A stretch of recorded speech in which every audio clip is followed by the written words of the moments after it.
amanhã, a partir das 6 da tarde, o Rio Grande do Sul inteiro vai acompanhar na tela da RBS TV a grande decisão do Gauchão 2026.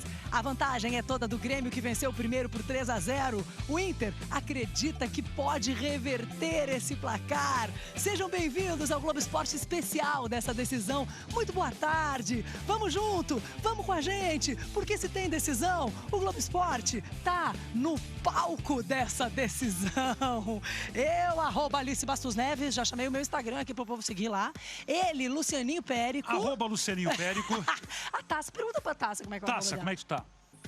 Não tá Ela sem não palavras. quer falar. É muita emoção, né? Nani Quemelo, bem-vinda. Muito obrigada. Eu que digo bem-vinda, né? Pra Keck, a minha casa. A tua casa, Keck. Tudo bem, Alice? Boa tarde, minha amiga. Tudo bem contigo? Tudo bem. Tô me sentindo bem por enquanto. Olha aí, claro, a vantagem é dela. A Nani, que representa a torcida colorada, a Keck, que representa a torcida gremista. Essas duas que estão aqui hoje, de uma maneira muito especial, porque amanhã, dia 8 de março, a gente não pode esquecer, né?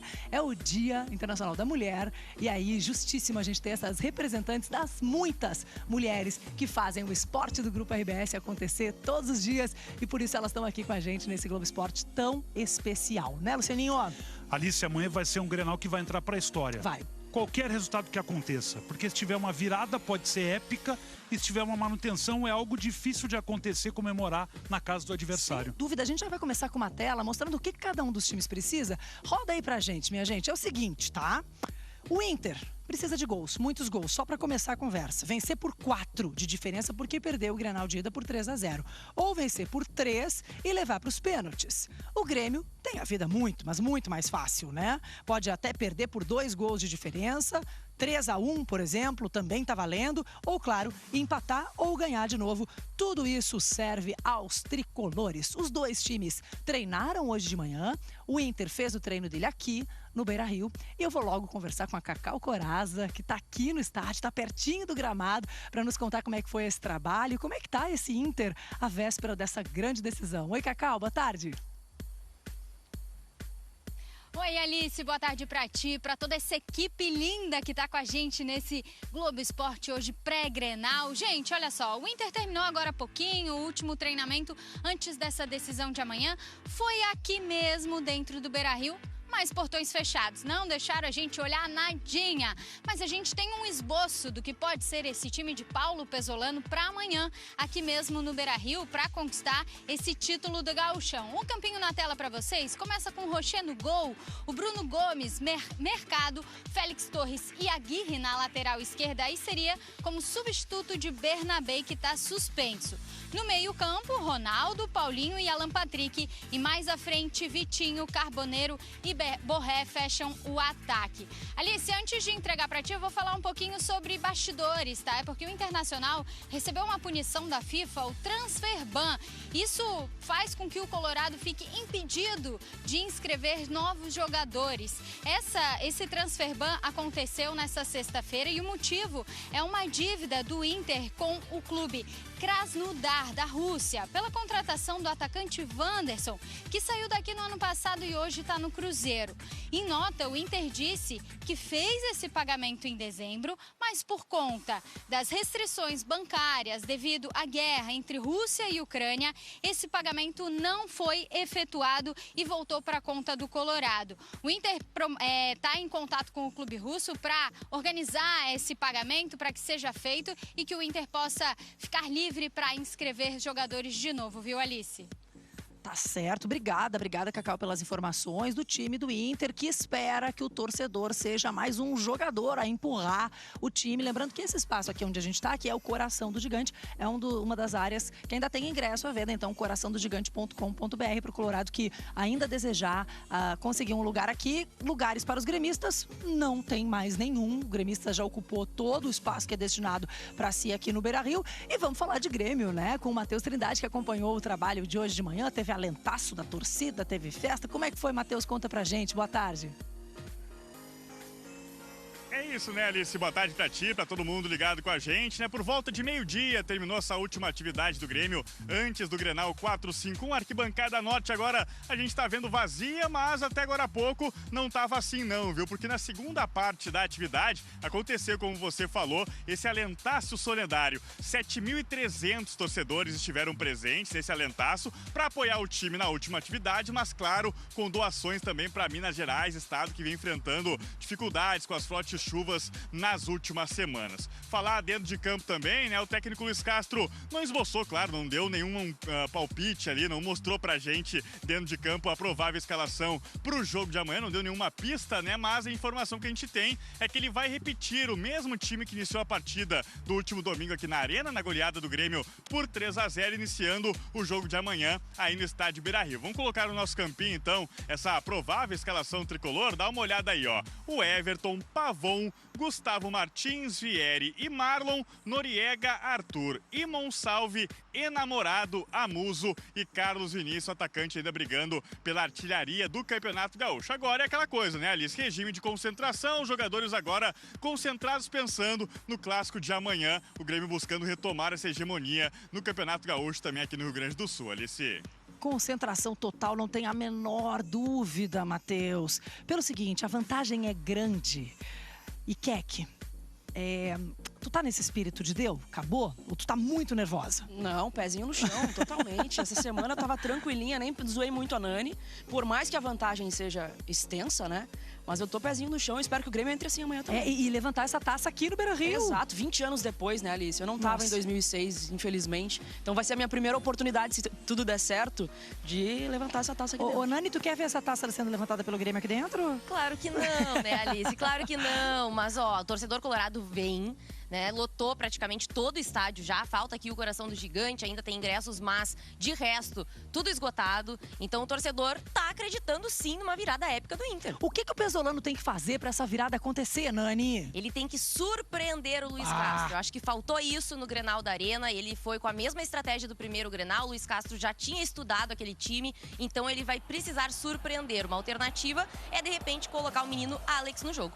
E o que o Luiz Castro pode fazer para confirmar ou para segurar seu time, segurar o emocional do time nesse jogo que promete ser muito pegado, inclusive nesse sentido, tem uma pressão muito grande, né, Keck? Tem, manutenção e estratégia, Alice. Primeiro que manter o time. Para mim, time que mexe, time que ganha não se mexe. Então, manter o mesmo time da semana passada, com o Enamorado, com o Amuso do outro lado, com a gurizada. Então, primeiro de tudo é isso. Mas o psicológico, vai entregar a bola pro Inter talvez nos primeiros minutos? Talvez sim, mas ser estrategista. A gente tem 3-0 no placar e aí quando tiver lá no finalzinho, aí sim joga com a vantagem, coloca embaixo do braço. Mas se fizer um gol aqui, acabou, aí acabou. Então tem que ser estrategista, não vai se atirar, né? Aos pouquinhos a gente vai conseguir impor o nosso jogo e se fizer um gol no primeiro tempo, aí já era. Então aí as nossas representantes da torcida de Grêmio e Inter, essas mulheres maravilhosas. Amanhã na transmissão teremos Heloíse Bordim comentando, junto com o Maurício Saraiva, com o Diogo Olivier e com o Lucianinho Périco. Que pressão esse jogo, né, amigo? Pois é, Alice, é um jogo que fica difícil a gente fazer, né? Uma projeção, porque o Grêmio tem uma vantagem muito grande, mas a gente sabe que no futebol tem mais 90 minutos, né, Alice? E tudo pode acontecer, a gente não consegue prever o que pode ter de alteração no que a gente viu no jogo da Arena, né? O Grêmio teve um jogador a mais e foi um jogo. Aqui a gente não tem ideia do que pode acontecer, é muito complicado, né? É muito complicado, mas vai ser muito emocionante. Vai estar na voz dele, Lucianinho Périco, essa emoção toda a partir das 6 da tarde amanhã, ao vivo na RBS TV para todo o Rio Grande do Sul. Vai ter taça levantada, a taça tá aqui com a gente, mas já teve taça levantada no Gauchão, minha gente.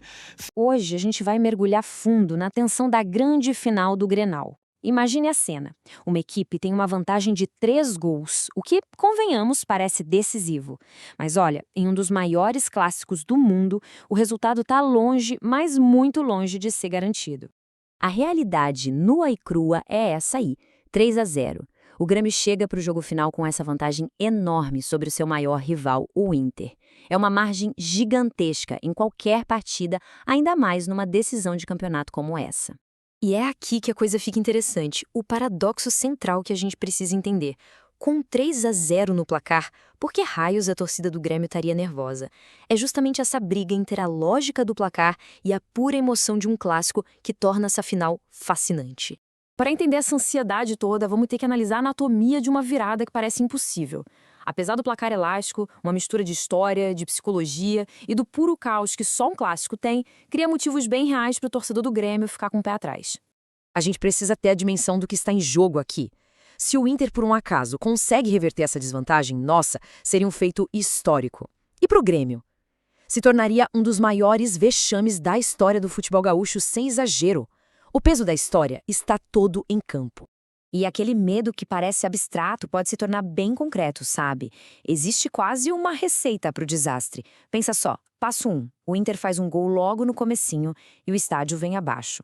Passo 2, um jogador do Grêmio é expulso, o que muda completamente a dinâmica. E para finalizar, um pênalti. Pronto, o caos está instalado e aquela vantagem toda já era. E essa pressão vai muito além da tática. É a torcida adversária empurrando o tempo todo, é a arbitragem que fica super pressionada, é o histórico do Inter que já conseguiu resultados improváveis e, claro, é a aleatoriedade do futebol.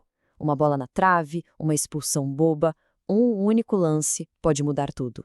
Certo, agora vamos virar a chave. Já falamos do medo, da ansiedade, mas e as razões lógicas e bem fortes pelas quais o Grêmio deveria, sim, se sentir confiante para levantar essa taça? O ponto principal aqui é que este não é o mesmo time de antes. O Grêmio se fortaleceu, o time está mais robusto, com um goleiro que passa mais segurança, uma defesa que foi bem adaptada e o principal, um ataque que é simplesmente letal, com jogadores vivendo uma fase espetacular. E isso nos leva direto para a vantagem estratégica. O Grêmio não precisa de desespero. O técnico Luiz Castro tem a faca e o queijo na mão. Ele pode absorver a pressão, pode ajustar o time se tomar um gol ou até mesmo 2. O tempo e, claro, o placar jogam a favor dele, o que permite uma gestão muito inteligente do jogo. Então, como é que essas duas mentalidades opostas, de um lado, a necessidade da virada, e do outro, a confiança na vantagem, vão se desenrolar em campo? É aqui que a gente entra no confronto direto das estratégias. O cenário tático é bem claro, né? O Inter é obrigado a ir para cima com tudo, a se arriscar.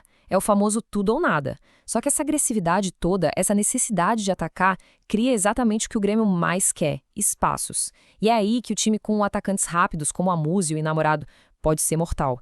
Eles foram feitos para explorar isso em contra-ataques. E chegamos no ponto de inflexão do jogo. Se o Grêmio conseguir marcar um único gol, acabou. A fatura está liquidada. Porque aí o Inter precisaria fazer 4 gols só para levar a decisão para os pênaltis. A tarefa, que já era gigante, se tornaria praticamente impossível. Um golzinho do Grêmio é o checkmate. Agora, vamos sair um pouco das 4 linhas. Porque um Grenal valendo o título vai muito além da tática. Existe toda uma atmosfera, uma coisa intensa, volátil, que envolve uma rivalidade desse tamanho. A palavra é essa mesma, bélico. A tensão que se acumulou para essa final criou um verdadeiro ambiente de guerra. As questões fora de campo acabaram virando uma preocupação enorme, transformando o evento esportivo em algo muito maior. E são preocupações bem específicas que elevam o nível de alerta. A arbitragem, que vai estar sob um escrutínio gigantesco, a segurança dos torcedores, o risco de brigas, de confusão e, claro, o simbolismo de uma possível volta olímpica no território do maior adversário. Tudo isso joga mais lenha na fogueira. No final das contas, essa frase resume perfeitamente o sentimento. Vale o nosso sangue, a nossa rivalidade, a nossa história. Não é só sobre um troféu. É sobre identidade, sobre orgulho, sobre a história de uma cidade inteira. É isso que torna a vitória tão, mas tão gloriosa, e a derrota tão dolorosa. E a gente termina com essa pergunta no ar. De um lado, a lógica aponta para uma confirmação da vantagem do Grêmio. Mas do outro, a gente sabe como é o futebol. A história imprevisível de um Grenal deixa a porta sempre aberta para o extraordinário. O que será que vamos ver? A consolidação de um grande time ou a maior virada da história do clássico? A resposta só o campo pode dar.